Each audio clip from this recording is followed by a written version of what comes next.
welcome back to another episode of the Whiskey Diaries. My name is Martin Lang, we're here at Death in Texas, and today we're going to be talking about brand new whiskey, Australian whiskey that literally got launched last week. We were there, lucky enough. This is the whiskey Cape Byron from Cape Byron Distillery in the hinterlands of Byron Bay. I personally know Eddie Brooke, the distiller, and Jim McEwen as well, but the history of this whiskey is actually quite entertaining and it's a really good whiskey. Anyway, let's start from the beginning. So Cape Byron got started in 2016 in the literally middle of Byron Bay.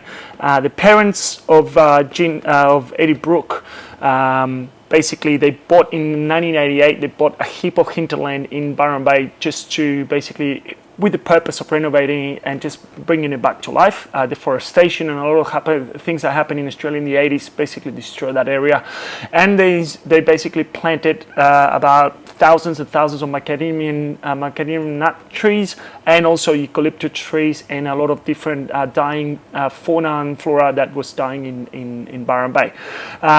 Later on in 2016, Eddie Brooke decided to start a distillery with the original plan of making whiskey, but for the first 2 years, like many distilleries, before they can produce the whiskey itself, they were making gin, which is Brookish gin. It's absolutely delicious, and they do all native botanicals.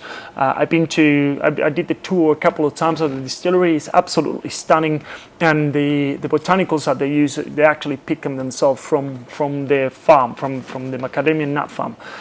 They do 3 types of brookies, and they're all very delicious. They sell really well, and they are nowadays getting distributed in the UK as well, and they're growing quite fast. Now in 2018 they barreled the first whiskey, and they just bottled it this year, 2023, so it's about 5 years old. This is the batch number 1, and this is bottle number 758 that we're going to try today, but we tried it during the launch of the whiskey last Friday actually. So it's actually, it was delicious. So the story goes that Eddie Brooke and Jim McEwen, so Eddie Brooke was working for a company that basically as a brand ambassador or rep, I believe, and he basically was in charge of taking Jim McEwen all around Australia just to talk about, at the time, Bruichladdich.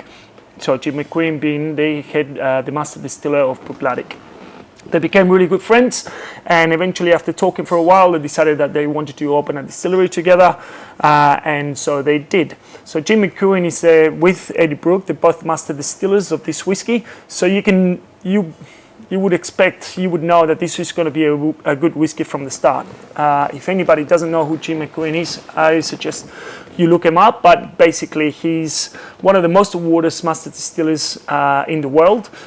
He's the one who created Octomore. He's the one who created Bruichladdich from scratch. I spent 2 weeks in the Bruichladdich distillery in 2014, and basically they do everything by hand. They don't have any machinery whatsoever. Technology-wise, they're using the same mill that they used in like the 1800s. The whole everything, the stirring, everything is done by hand, and it's a very particular whiskey, Bruichladdich, and it won heaps of awards as well. It's very sustainable, and it's a great whiskey. So we have reviewed a few. But anyway, basically that's saying that Jim McEwen knows what he's doing. He really does.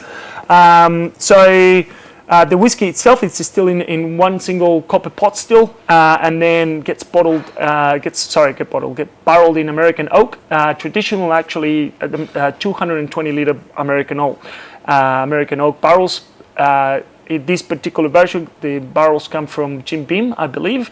The interesting thing about this part is that a lot of Australian whiskies, because of how small the Australian whiskey industry was and is, a lot of whiskey distillers barrel the whiskies in like smaller barrels, 60 liter barrels, 120 liter barrels, sometimes even 30 liter barrels. This is not a bad thing per se, but it makes the whiskey age faster because it's more surface contact. This one in particular is a proper 220 liter barrels, which is really good to see. So brand new American oak after Jim Beam, sorry. And if you can see the bottle there, the color is actually quite dark, even for a 5-year-old.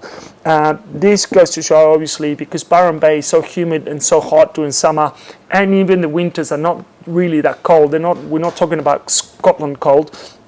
The aging process is actually quite faster. Also, it's very humid as well. The other thing as well that is very interesting about the flavor profile is the fact that Cape Byron is on a hill and very close to the ocean. So you actually get a lot of maritime notes and a lot of salty coming through the area as well.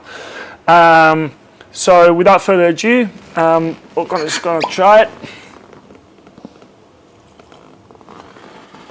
So yeah, we've got this bottle as well. We've got it signed by Jim on that side and by Eddie on this side, which is really cool.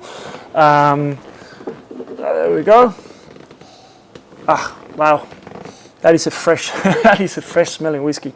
It's delicious. It has like almost eucalyptus, minty aromas to it.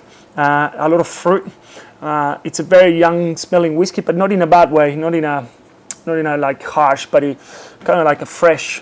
Very fresh aroma. That's actually very interesting. That is absolute. For me, this is delicious. 47% for me is perfect.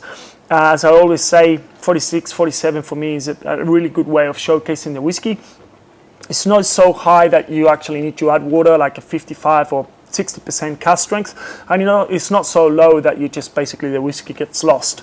There's a little bit of vanilla, a little bit of toffee, definitely macadamia, which is really weird because obviously being in a macadamia nut farm, you go like, obviously it's influencing the whiskey, but really fresh as well. Like there's peaches and yeah, just fresh, light, really easy drinking and absolutely delicious. Very different to many other Australian whiskies as well that I have tried.